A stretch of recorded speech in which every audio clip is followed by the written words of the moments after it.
¿Qué tal?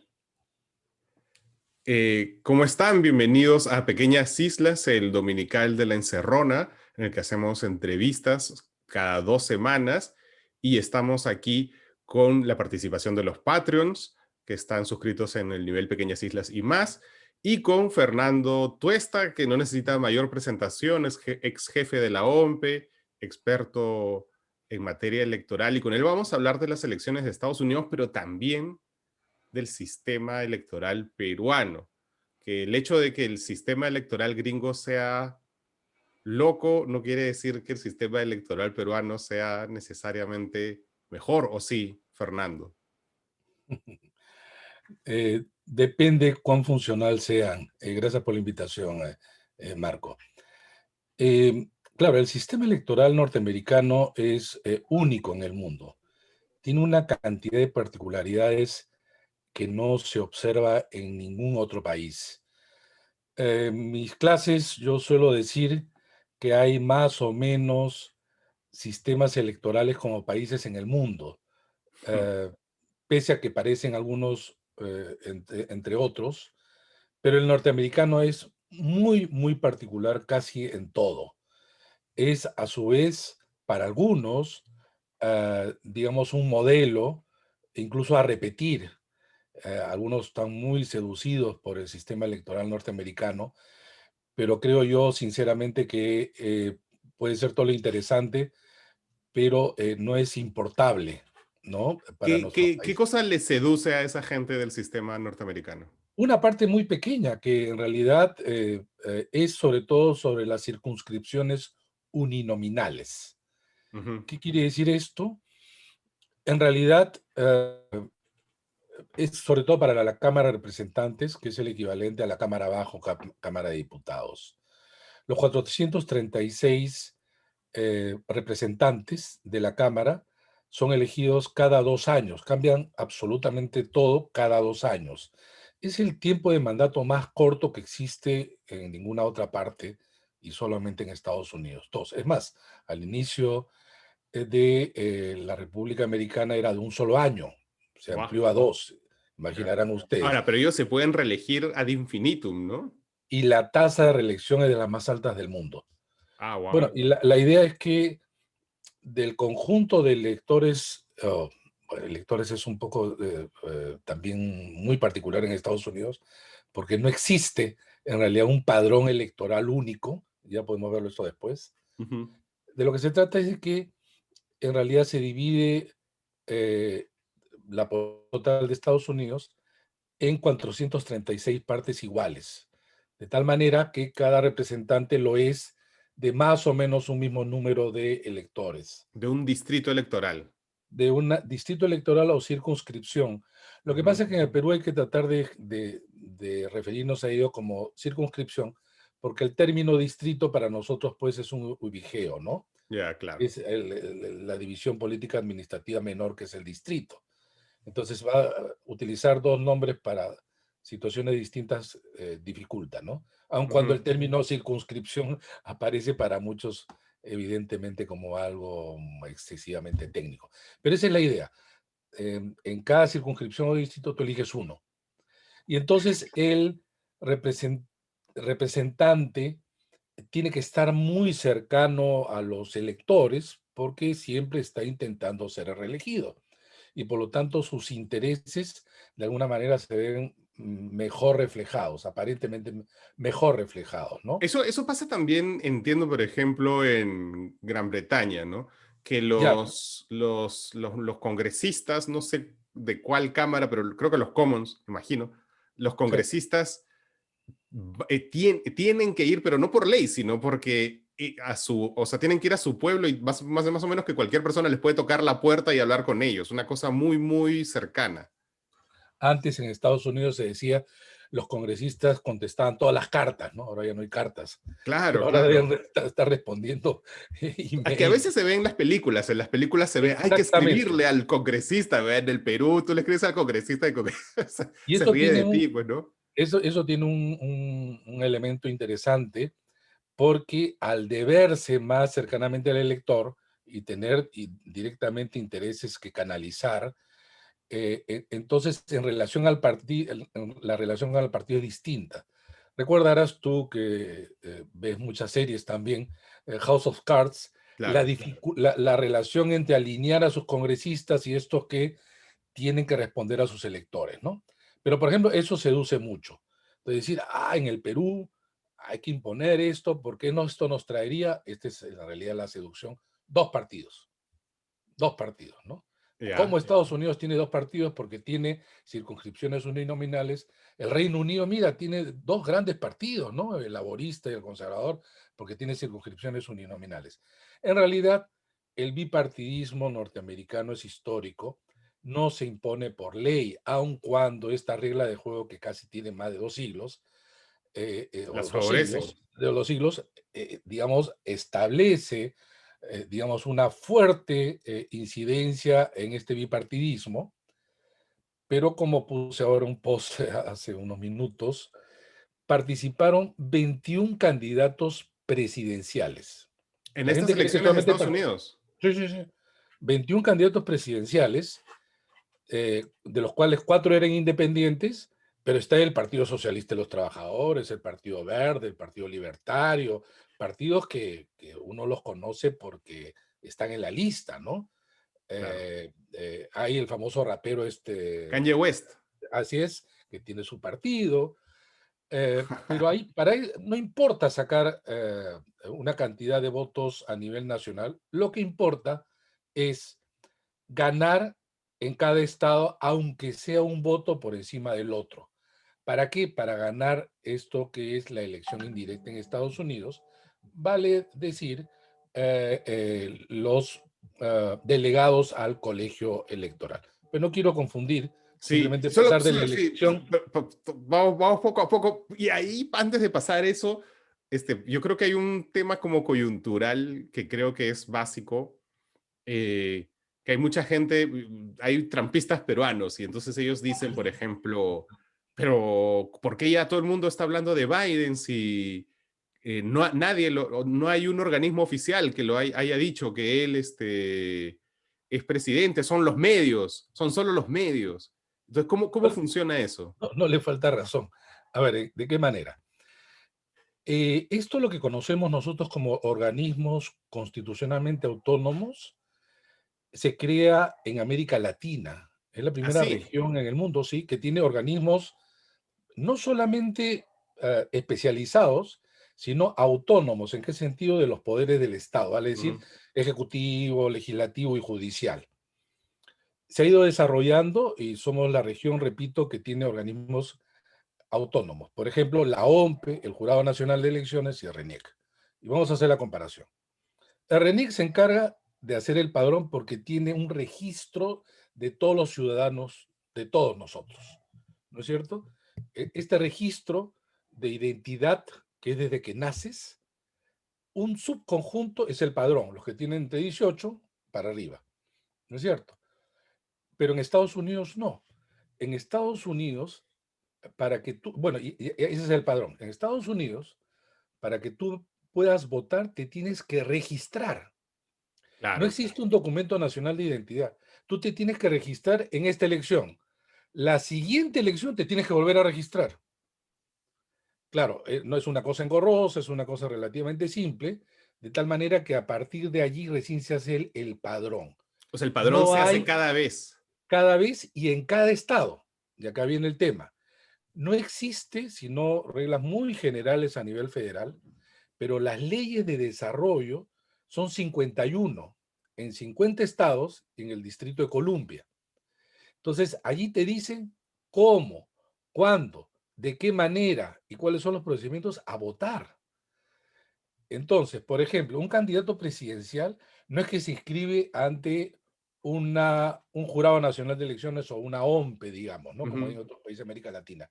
No existe un organismo electoral nacional. ¿Y dónde se inscribe el candidato? Ya, los candidatos se inscriben en los estados, efectivamente en instancias descentralizadas, Ujú. administrativas electorales, ¿no? De Que de cada alguna manera estado. está en cada estado.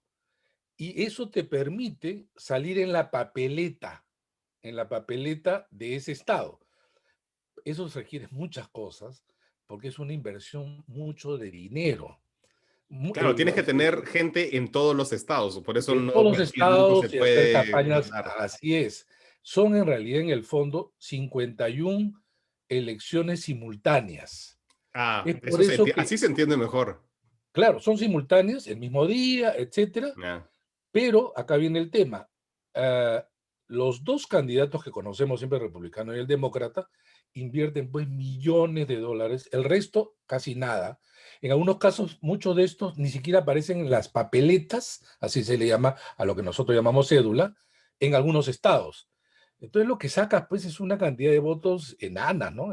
Claro. Estos 19 distintos, ¿no? Ujú. El único que llegó a sacar históricamente una cantidad de votos más o menos apreciable era este magnate petrolero Ross Perot en Claro. Texas en el año 92, pero no sacó ni un miembro del colegio electoral y ningún miembro de la Cámara de Representantes, ¿no? Entonces esto se reduce efectivamente a dos, pero nuevamente no quiere decir que solo dos compitan, Ujú. sino que las leyes están hechas de tal manera que entre los dos partidos les conviene además.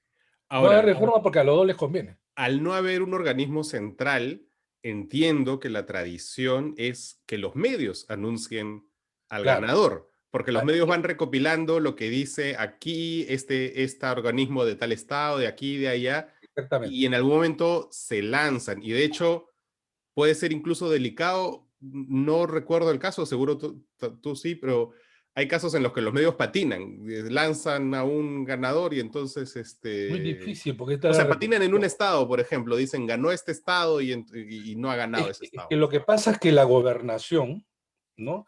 En cada estado hay un gobernador. Ujú. Incluso hay una suerte de congreso estatal. Claro. Y hay instancias también administrativas electorales y quienes algo así como califican el resultado son los legislativos. Y ahí vamos a ver luego en un momento cómo el Congreso norteamericano va a calificar los votos del colegio electoral. Calificar quiere decir basar la evaluación, ¿no? Evaluar y decir son correctos. Esa es Ujú. la idea. Es un trámite administrativo. No existe, por lo tanto, un organismo federal que organice las elecciones. Cada uno organiza su manera. Es más, la forma de votación pueden ser distintas. Algunos usan manual, otros máquina, le llaman aparatos estos muy antiguos, electorales. Podría haber voto electrónico, pero que no se realiza. Incluso a veces puede haber divisiones hasta por condados. Entonces tú lo que tienes es un armazón electoral impresionante que no ocurre en ninguna parte. Entonces, claro, por ejemplo, el estado, qué sé yo, de California, sale el resultado, no hay ninguna discusión y se dice, se eligieron tantos delegados, nada más. Ujú. Pero el de California no tiene nada que ver con el de Texas y este nada tiene que ver con el de Nebraska. Por Ujú. lo tanto, efectivamente, las cadenas de televisión que organizan toda la información nacional se encargan de hacer todo digamos, observación y seguimiento de los resultados. Y lo único que les interesa es saber si han pasado los 270 delegados del colegio electoral, Ujú. porque lo que se trata es por lo menos sacar la mitad más uno de los miembros del colegio electoral, ¿no?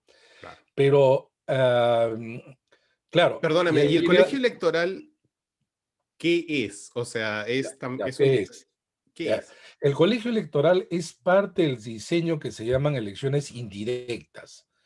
Son directas cuando yo voto, se cuentan los votos y se elige a fulano o a Como mengano, Perú. como Perú y como casi todas partes del mundo.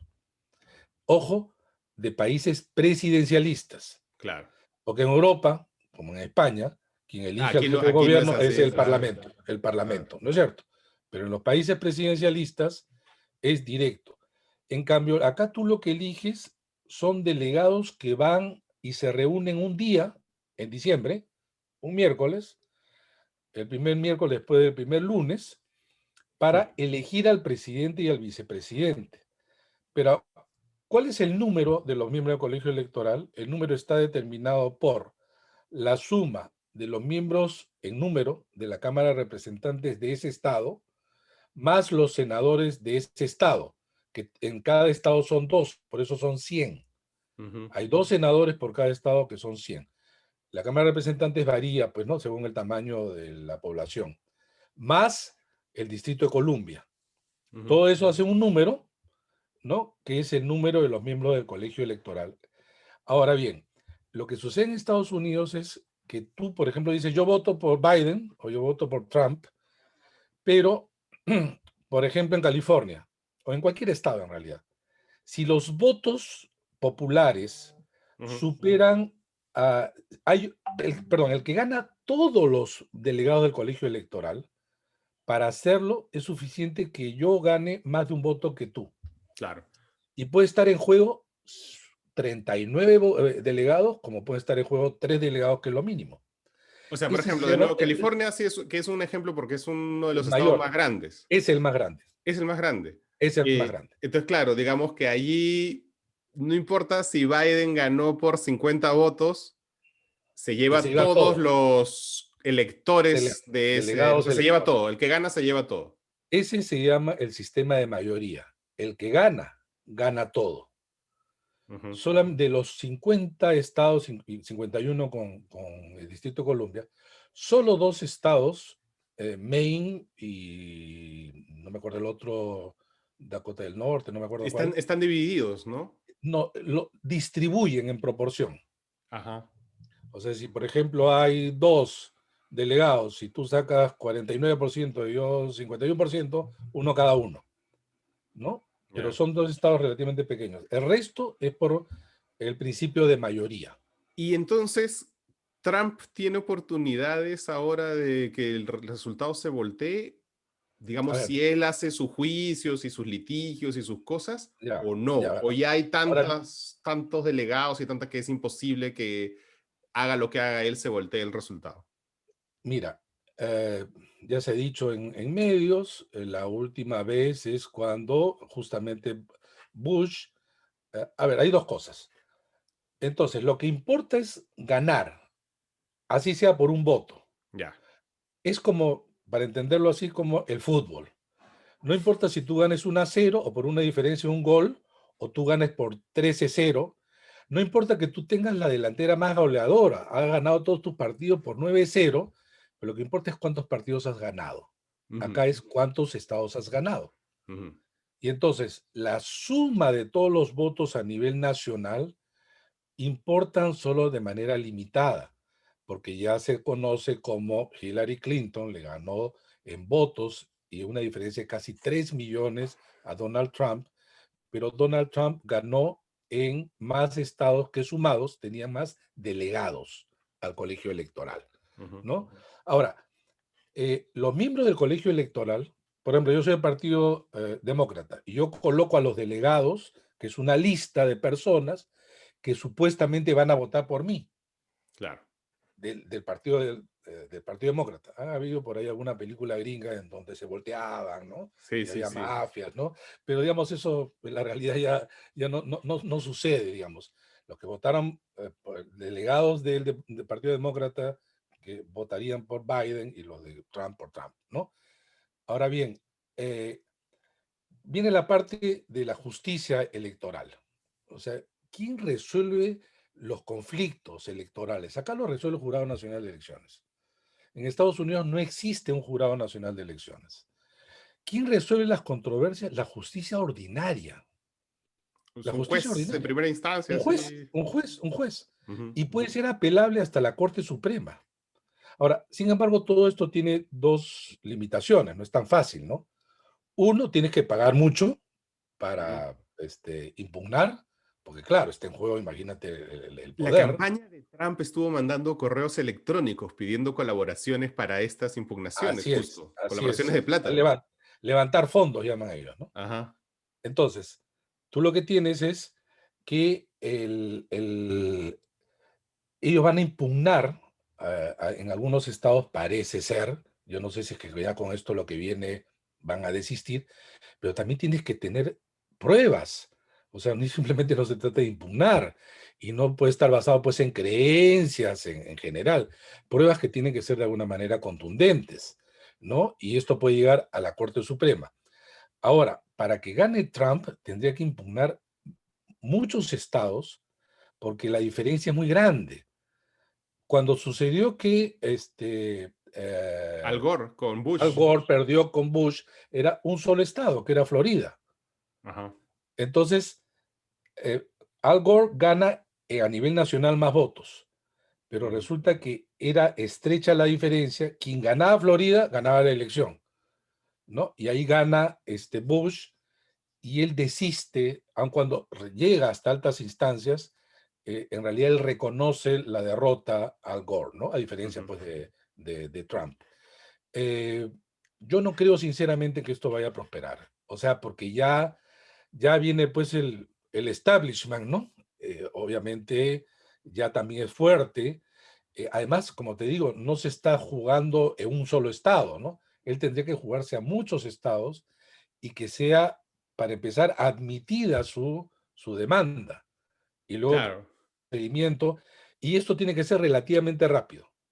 No, no, no, no, se tiene que llegar a la primera semana de diciembre con el colegio electoral constituido, porque además la primera semana de enero se instala el Congreso Ujú. y recibe los votos del colegio electoral y declara en la presidencia de la República, que el 20, creo, de enero juramenta, como ya sabemos, presidente y vicepresidente. Claro. Y entonces, o sea, digamos que un escenario en el que Trump pone tantos litigios que llega y que llegan todos a la Corte Suprema y que todos los casos se voltean pues No, es una improbabilidad bien grande, ¿no? no, y además ya pones en riesgo la estabilidad, o sea, Claro. no, no, Al margen de la institucionalidad que también es parte de la tradición claro norteamericana, que ¿no? sí, Porque es una claro que cosa que sí. ellos tienen muy, muy presente. Pero al margen de eso, solo matemáticamente, ¿es Es que posible? no, es que no sabemos cuántos van a impugnar, pues, Claro. ¿no? No sabemos cuántos Pero van a impugnar. sería, o sea, pero tendría que ser como un montón de estados. Muchos estados, creo que como 5 estados, Ya no, algo claro, así, ya. Y además se van a jugar los miembros de la Corte Suprema ante una decisión de esa naturaleza, donde ya hay la aceptación casi de todos, salvo de los más, pues, salvo de Trump y no sé, pues estos negacionistas, y es muy complicado, ¿no? claro. ¿En el Perú en algún momento se tuvo colegios electorales así? No solamente en el Perú, en toda América. Así, Sí, sí, claro. En toda América había la elección indirecta, y no solo de presidente, sino del Congreso. así. En todo el siglo XIX, Perú ha votado de manera indirecta. Entonces, ¿qué ocurre? Incluso votaban los iletrados. ¿Ya? Pero ¿cuál era la cosa? Ellos votaban para los delegados al colegio electoral, pero Ujú. los miembros del colegio electoral sí tenían que ser, obviamente, alfabetos. Y Claro. entonces, ellos votaban al presidente, ellos votaban al Congreso. Esto termina con la ley de 1896, con la ley de Piérola, pero hemos tenido colegio electoral. Es más, en América Latina, el último país que lo abandona fue Argentina con la reforma de 1994, Ujú. que fue un acuerdo político, que fue el Es súper último país. reciente eso. Sí, sí, sí, sí, sí, sí, sí, fue el último país. Otros ya lo abandonaron hace mucho, mucho, Ujú. mucho tiempo, ¿no? Pero digamos, el colegio electoral, este, en el caso peruano, se elimina con una serie de reformas donde, por ejemplo, también existía antes el voto público. El voto público en la plaza levantando la mano, ¿no? Es tipo asamblea universitaria, una cosa así, ¿no? El voto secreto es una suerte de conquista. Así. Claro, es la garantía, pues, claro, porque en voto público venían las presiones, Ya, ¿no? Las claro, claro. venganzas, ¿no? El voto secreto es ¿Y desde cuándo hay una voto secreto garantía. en el Perú? Desde inicio del siglo XX, pero ya de manera muy formalizada de la Constitución del 33. Y hablemos del actual sistema electoral, Ujú, que hasta donde yo entiendo, corrígeme si me equivoco, ujú. es como un Frankenstein. está hecho como de retazos de distintos sistemas electorales de otros lados que se han ido incorporando o de medidas que de pronto surgen de la gente, como la no reelección que se aprobó hace un par de años en un referéndum. Y, y entonces entiendo, y esto es lo que yo creo que es así, que es como que lo que debería ser un sistema más o menos coherente en el que esto se explica por esto de aquí y esto de aquí se explica por esto otro, no ocurre en el Perú. Y por eso tenemos todos estos líos que tenemos, que todos conocemos. ¿Es Ya, así? lo que en realidad muchos hemos criticado es el sistema presidencialista nuestro. Y dentro de eso, uno de sus componentes y relaciones es el sistema electoral.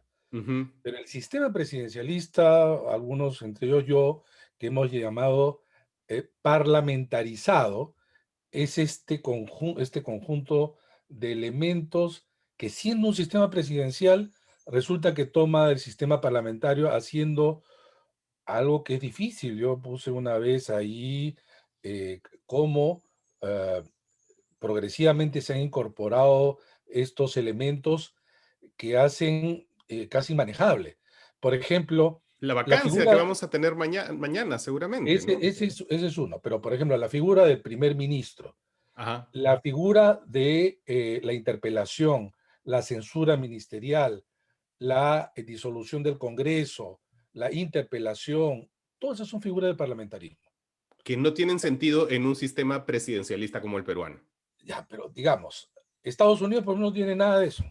Ujú, Pero Estados Unidos no tiene la figura de la vacancia, tiene la figura del juicio político, impeachment, que ujú, se intentó hacer a Donald Trump, ujú. ¿no?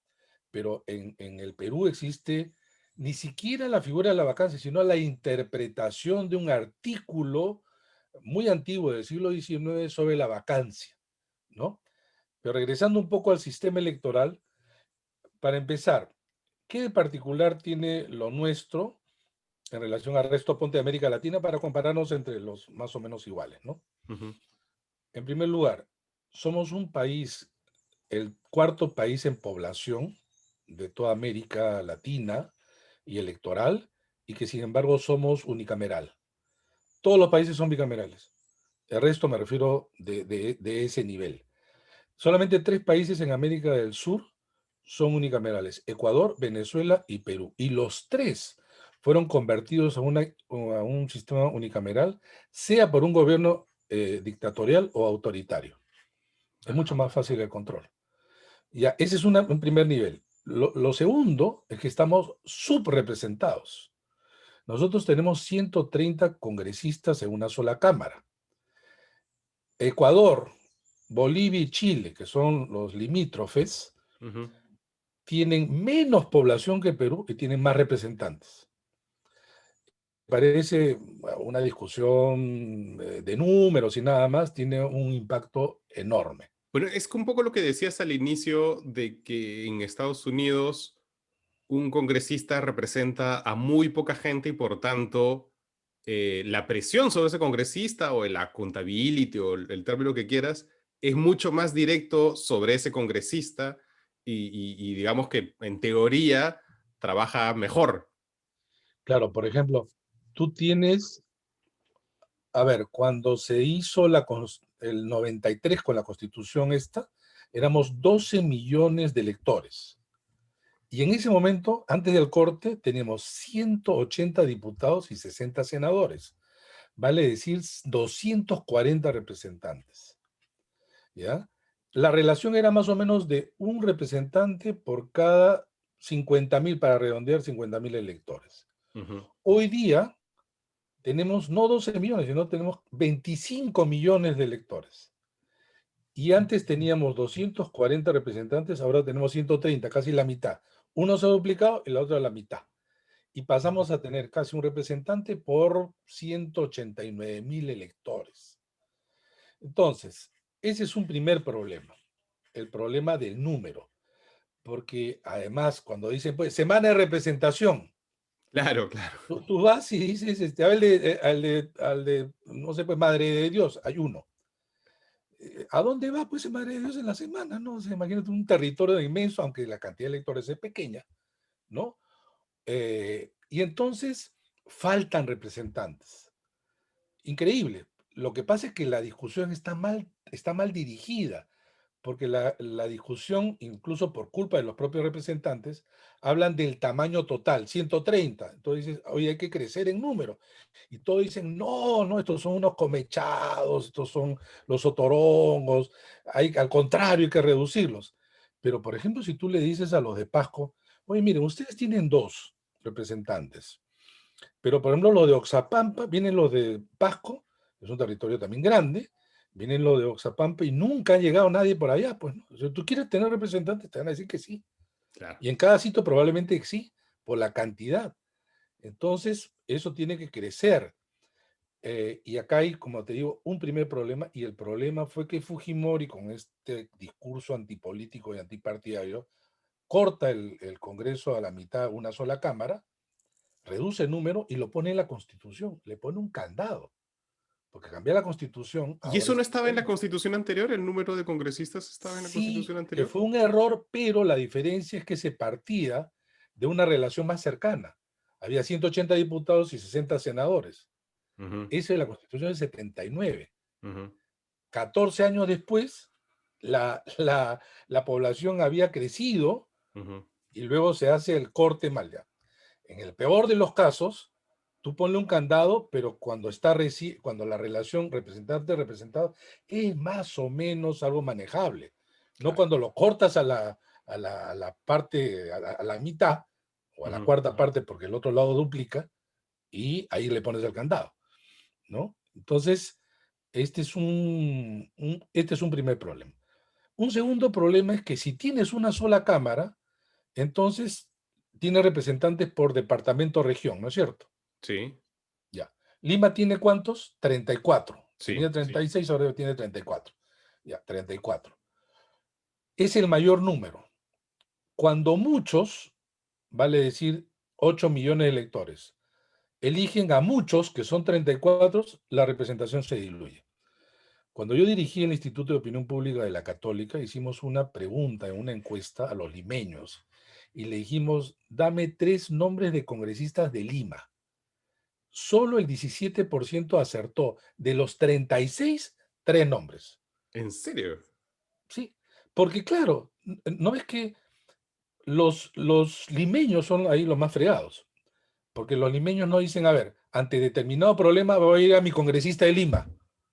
Nunca, Claro, nunca. Y los de Lima nunca dicen, y dicen, el de Ica dice, hablo en nombre de los iqueños, ¿no? Así no se claro. siente representado.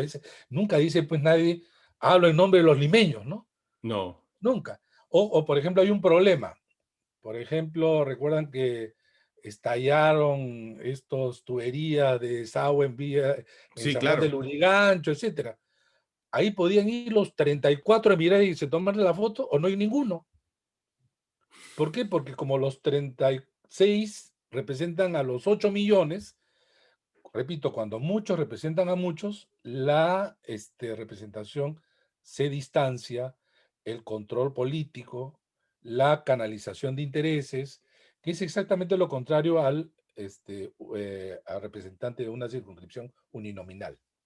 Claro. Entonces, por ejemplo, en la reforma nosotros propusimos que Lima debe ser dividida, para empezar, en varias partes, ¿no? Yo proponía 12, de tal manera que tengas más o menos unos 3 congresistas por una parte de Lima. Entonces, ya Claro. sabes que en la circunscripción tal, fulano, mengano y perencio son mis congresistas. Ya no estar como ahora, libres. Los congresistas de Lima están libres. Nadie los controla. Tampoco nadie les pide. Y además se sienten senadores. Eso es Se lo que te sienten iba a que decir. representan a la nación. Se sienten Eso que te iba a representan decir. a Un la nación. congresista por Lima usualmente es alguien que Siente, sale y así tiene es. como la función que tendría un senador en otro sistema. Sí, aparecen pues como representantes del conjunto, ¿no? Ajá. ¿No? Entonces, ese es un segundo problema. Ya es en relación a la elección del Parlamento, ¿no? Y el otro problema es la doble vuelta electoral. Ujú. Hasta la década de fines 70, 80, cuando hay la transición de los gobiernos militares a los gobiernos democráticamente elegidos, se incorpora en América Latina, el primero fue Ecuador, Bolivia, luego Perú, la modalidad y la figura de la doble vuelta o balotage, que es francés. Este es un invento francés del siglo XIX. La segunda Y que, vuelta. sí, y que fue utilizada en varios momentos de la historia, pero de manera recurrente, de la Quinta República del 58 con De Gaulle. Pero, ¿qué ocurre? Hay una importación mala, como solemos hacer las cosas, ¿no? Porque los franceses entienden la segunda vuelta con dos propósitos. El primero, acotar el número de partidos. Ujú. Evitar el fraccionamiento sería la idea. O limitar. Y lo segundo, claro, dar una mayoría significativa a quien sale elegido presidente. Ojo, el presidente francés no tiene las funciones y prerrogativas de los presidentes latinoamericanos. El presidente, quien tiene la política interna, es el primer ministro, Claro. ¿no? Es diferente, pero en fin, digamos. Pero además hay otra cosa que es muy interesante de los franceses. Los franceses votan en dos vueltas. La diferencia entre la primera vuelta y la segunda es 2 semanas. Es 2 semanas. En el Perú es casi 2 meses después. Es que es Es, un, o sea, está literalmente a pensado de veces el esta país se manera. desangra, o sea, porque tienes ahí un país polarizado casi durante Mira, semanas de semanas de semanas. Es bien fuerte la idea eso. de los franceses, haciendo, digamos, el símil con el fútbol, es tiempo suplementario. Claro, Terminan los 90 minutos, estás ya. empate, te secas un poquito de agua, te estiras y sigue el partido. En cambio, nosotros es otra fecha. Te vas a tu casa, descansas, entrenas, cambias de estrategia, puedes cambiar de entrenador, todo, ¿no? Es otro partido. Pero no solamente en el Perú, ¿ah? Pero ¿quién En todos decide? O países. sea, esto, por ejemplo, eso de que estén tan separados en el tiempo, la primera y la segunda, ¿eso está en dónde? No está en la No, es que Constitución. está en la, no, la Constitución solamente está en la primera vuelta, en la Ujú, fecha. ujú. La segunda vuelta, la ley dice que la segunda vuelta lo convoca el Jurado Nacional de Elecciones dentro de los 30 días de entregado el resultado oficial de la primera. Buah. Con- Y la nuestra, sobre todo el Jurado Nacional de Elecciones, que a su vez se descentraliza en elecciones, con los jurados electorales especiales que trabajan en época de elecciones, creo que de lunes a viernes de 8 a 5, no entienden que es elecciones, entonces entregan pues tarde, ¿no?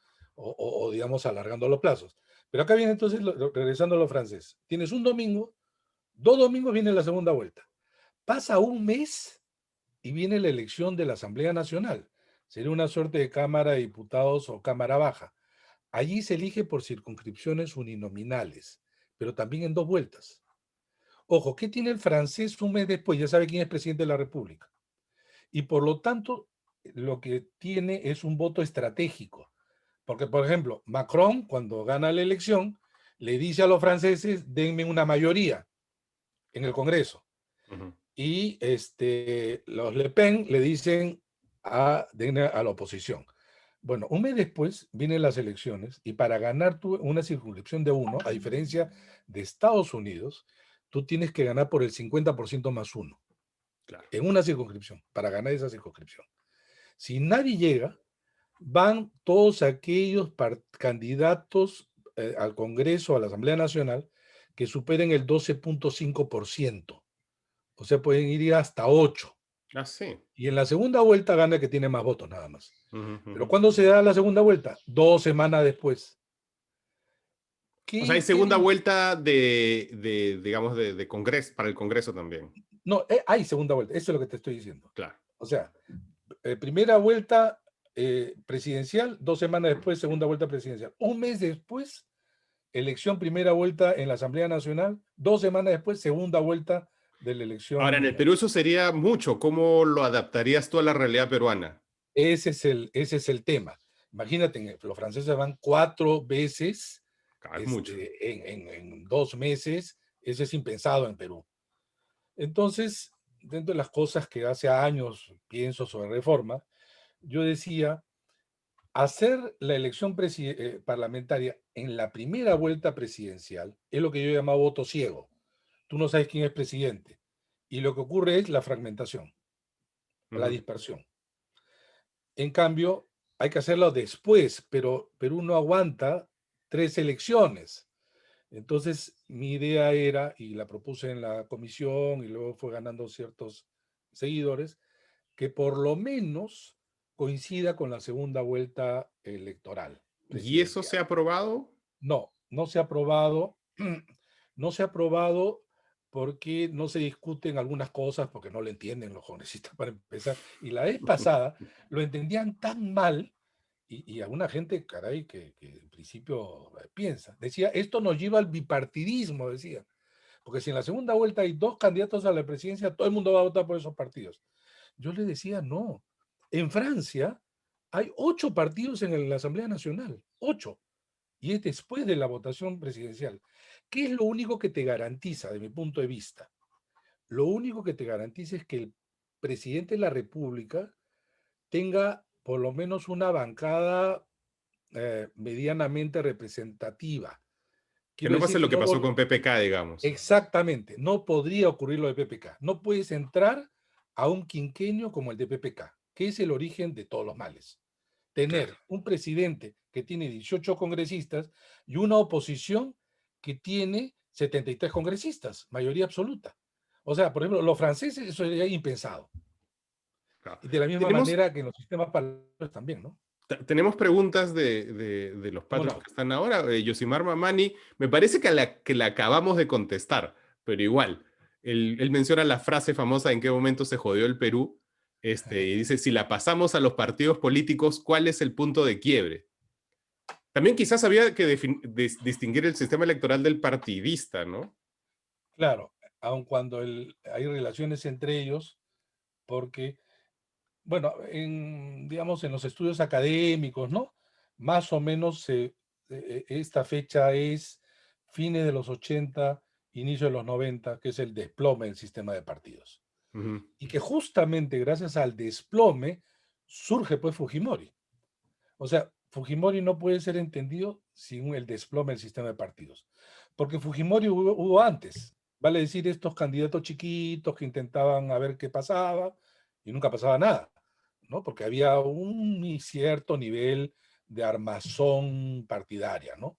Pero con el desplome ya se vino abajo todo, ¿no? Y nunca se llegó a reconstruir algo medianamente igual. Y entonces, o sea, lo que pasa es que ahora ahora vamos a tener hay veintitantos partidos, ¿no? Entiendo que todos esos partidos están postulando casi porque les están diciendo que si no postulan, adiós, ¿no? Así es. Entonces, tú, pero esto no va a ser peor, o sea, es decir, se supone que esta es la última elección que vamos a tener con tantos partidos y después ya va a ser mejor, pero corremos en esta elección un grave riesgo de que tengamos un Congreso más fragmentado incluso del que ya tenemos, ¿no? No creo, por lo siguiente. Bueno, muchas cosas, el paquete nuestro de la reforma tenía una visión pues integral, ¿no? Acá se aprobaron unas cosas, otras se han desnaturalizado. Lo único que quedó es esto que tú has señalado. O sea, hasta esta elección, ¿sabes cómo sobrevivían los partidos? Aparte de haber comprado firmas, ingresado, en fin, de la Ujú. manera que sabemos. Era porque, uno, entraban en una alianza y esa alianza superaba el umbral, pero ese partido chiquito mediano no conseguía nada, pero mantenía su inscripción. Caso UPP, caso UPP. Caso, por ejemplo, Todos por el Perú. Caso, por ejemplo, la última vez el PPC. Luego, tenías partidos que se abstenían de participar. Caso FREPAP. Ahora, ninguna de esas dos cosas ahora se puede. Tercero, tú participabas, veías que la cosa no iba bien, quizá podías perder la inscripción, te retirabas. El 2016 fueron 10 partidos. Ahora ya no se puede. Por eso es que todos van a tener que presentar candidatos, así sea el que pueda, el candidato presidencial. Porque ahora viene el segundo ajuste que nosotros propusimos. Antes tú podías tener más de 5% más, pero sacar solo 2 escaños. Por ejemplo, Perú posible en el año 2006. O 4 escaños, el APRA en el 2011, pero ingresabas. Ahora no. es 5% y 5 escaños. Con lo cual yo creo que de los 25, porque parece que va a finalmente ingresar, ¿no?, el Frente Esperanza de Olivera, con lo cual serían 25, entonces yo creo que van a desaparecer unos 18 o 19 partidos. ¿Por ¡Guau! qué me aventuro, de las pocas cosas que me aventuro a decir en este caso? Porque ahora tenemos 9 partidos en el Congreso. Ujú. Pero ¿cuál era el partido que más porcentaje sacó? Acción Popular, 11%. 11%, la gente no se acuerda de eso, solo 11%. No es En una nada. elección normal, ahí empieza la cola. O sea que en Claro, claro, realidad claro, Acción claro. Popular, que tanto aplaudes, Acción Popular era cabeza de ratón. Eres cabeza de ratón, pero tenía 11%. Y el menor era Somos Perú, 5%. Entre 11 y 5 hay 9 partidos. Sin elección presidencial. Ahora, con elección presidencial va a haber una cierta concentración de votos, por lo que yo creo que van a haber 6, 7 partidos en el Congreso y el resto va a desaparecer. El resto va a desaparecer. Tengo una pregunta, si ya saben que si quieren hacer la pregunta, pónganla en el chat. Tengo una pregunta de Javier Salas, que te felicita por las claras y precisas explicaciones, pero ¿qué opinión te merece el sistema de elecciones ranqueadas, donde votas por una primera opción, también por una segunda y luego por una tercera incluso? Y la idea es que el candidato que genere más consenso ganaría, en vez de lo que tenemos, en donde los candidatos con más votos en contra terminan yendo a la segunda vuelta. Mira, hay muchos sistemas interesantes, pero el tema es que, miren, una de las cosas que más resistencia hay son las reformas políticas y electorales, porque lo hacen los propios congresistas, tienen que votarlas. Ujú, Y ellos prefieren siempre lo malo conocido, que es lo bueno por conocer. claro. Claro, no solamente acá, sino en general. Entonces, un sistema de voto transferible es un sistema que tú podrías decir, en vez de evitar la segunda, para evitar la segunda vuelta, podrías decir así también: un voto como si fuera un voto preferencial. Voto mi primera preferencia y mi segunda preferencia. El que tiene mayor número de preferencias es el que sale presidente de la República. Pero también podría ser: yo quiero que salga fulano de tal y voto, y el voto en contra. Yo quiero que este nunca salga. ¿Eso El que existe, el tiene voto más, en contra en algún lugar del ya no, mundo? antes había comunidades más, pero ya en los países no existe. Pero digamos, como me hacen esa pregunta, Ajá. que además no creo que ni siquiera nadie lo ha propuesto, y ni menos una cosa tan distinta, digo que hay muchos sistemas, ¿no?, de elección, diversos. Los más conocidos son el sistema de mayoría simple, que es quien tiene más votos gana, como en Venezuela, Paraguay, México, por ejemplo, como existía en el Perú.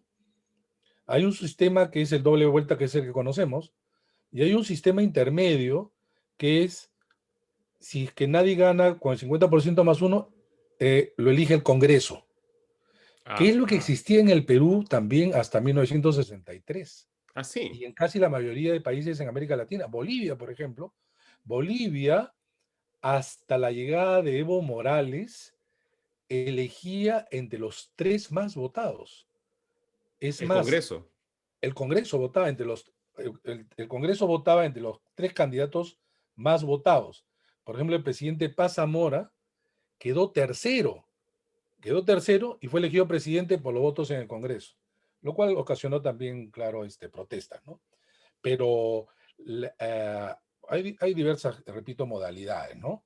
A mí personalmente no me gusta la segunda vuelta, porque en el Perú tenía un propósito que en el fondo es una ficción. Decir, por ejemplo, que quien tiene más votos tiene una más legitimidad. No es tan cierto.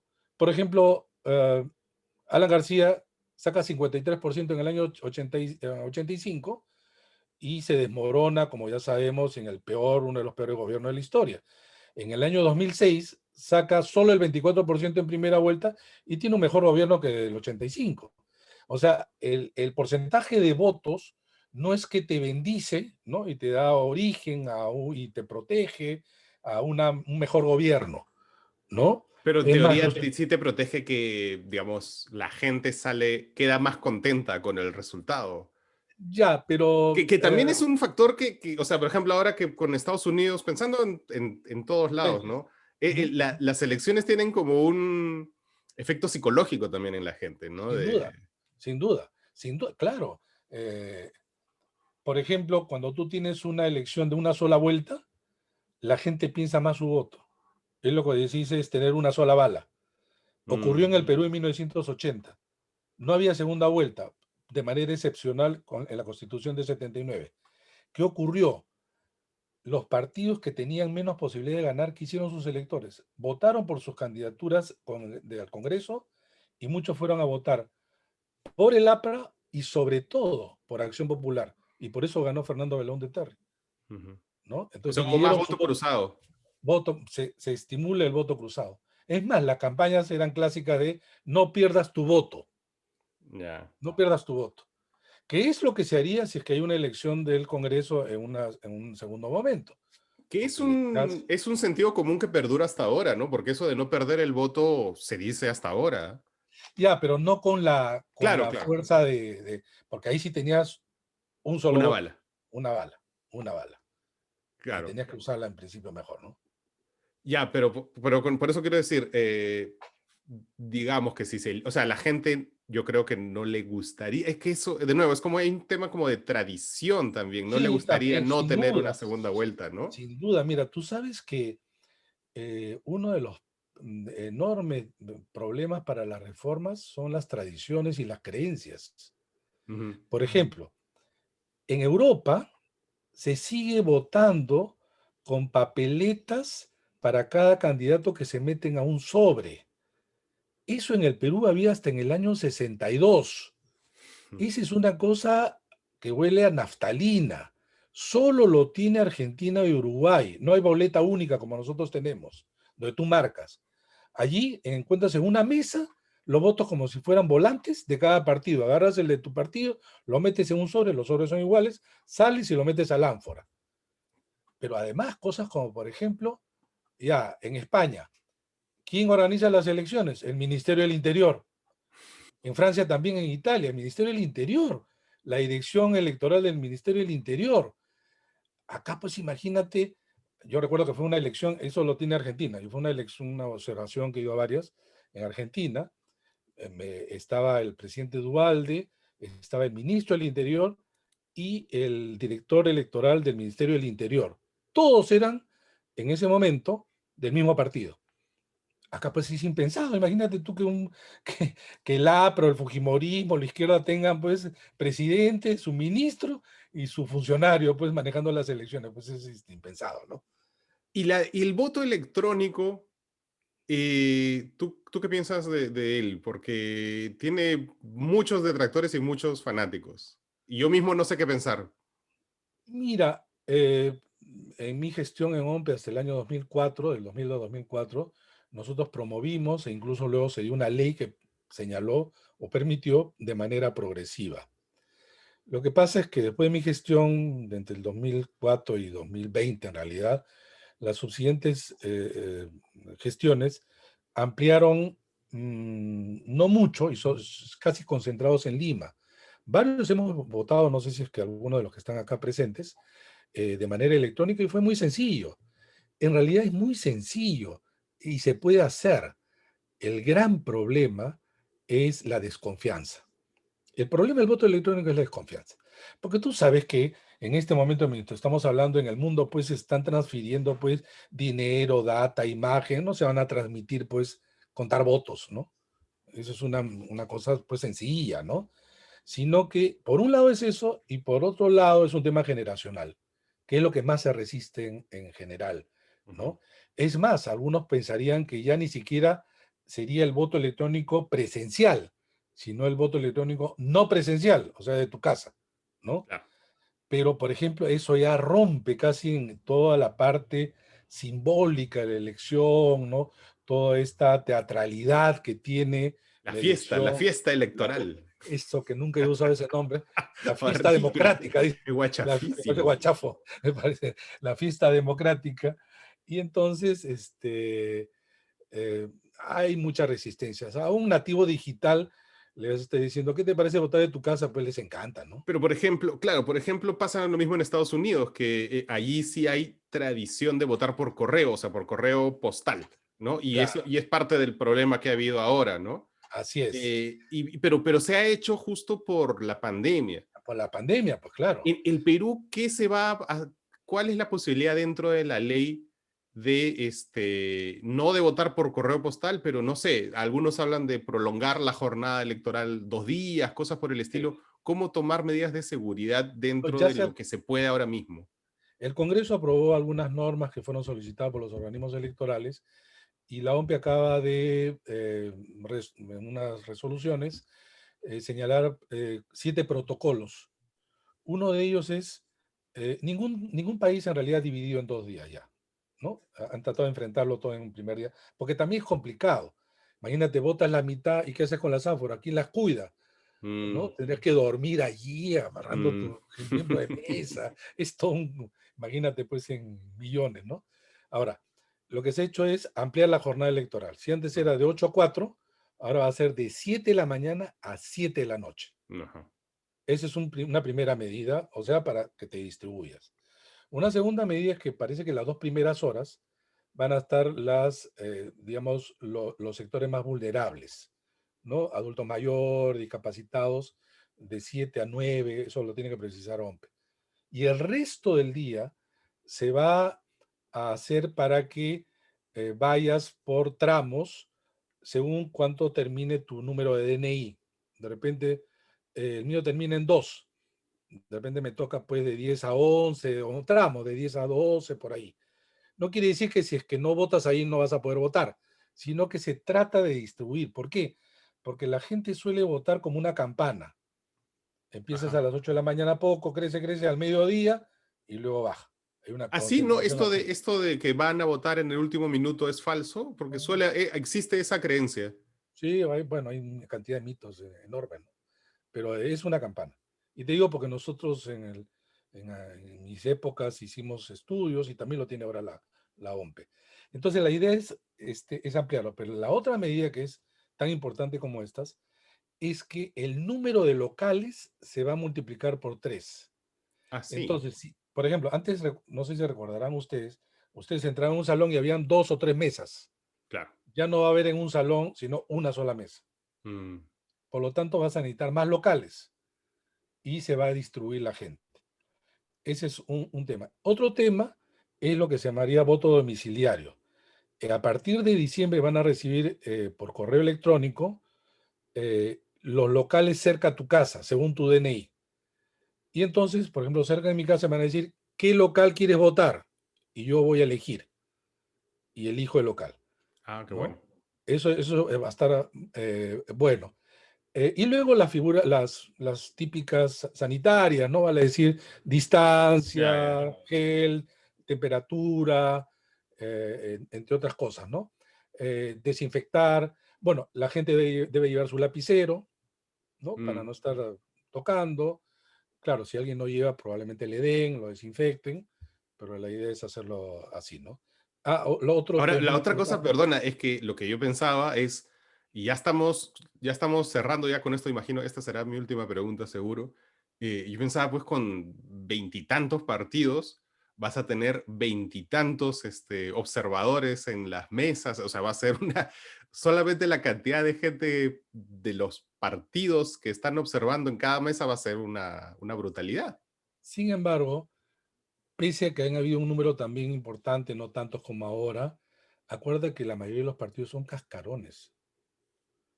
Estamos hablando de más o menos 300.000 mesas. Entonces tú no tienes 300.000 militantes. No tienen ni siquiera para colocar 130. No, entonces eso de que los personeros están en algunos locales de Lima y por allí, ¿no? En algunos habrá uno, dos, en otros tres, cuatro, pero además ellos también se van a cuidar. O sea, tontos no son, ¿no? Además, esas adhesiones partidarias en que en realidad casi expones tu vida en aras de los principios del partido, pues eso ya pasó, ¿no? Y con pandemia, peor todavía. Claro, va a haber mucha gente que no.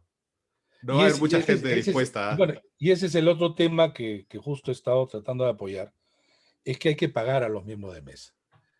Se ha propuesto que se le pague 120 soles a los miembros de mesa. Claro, porque antes tú tenías, una persona iba 7 de la mañana y llegaba a su casa entre 7 y 10 de la noche. Hoy día tiene que llegar a 6 de la mañana y si termina a las 7 de la noche, mínimo a será a las 10 de la noche. Es un trabajo. Además tienes que capacitarte. Pero además lo más importante es un incentivo para que se abran las mesas. Porque si no se abre la mesa, como algunos pueden haber sufrido, vienen las aglomeraciones y eso después es riesgoso. Esa es la idea. Se supone que el gobierno lo está incorporando en el presupuesto del 2021 y esperemos que el Congreso lo apruebe. Y por primera vez, en mi gestión sí se pagó porque hubo una ayuda de cooperación internacional, pero en general no se pagaba, ¿no? Y esperemos que el próximo año eso suceda, para que la elección sea mucho más fluida con todas estas medidas, ¿no? Guau. Bueno, muchas gracias a Fernando Tuesta, muchas gracias a todos los Patreons que han estado participando y bueno, muchas gracias a ustedes aquí en Pequeñas Islas. Los vemos en un par de semanas. Chau, Gracias a chau. ti, Marcos. Chao.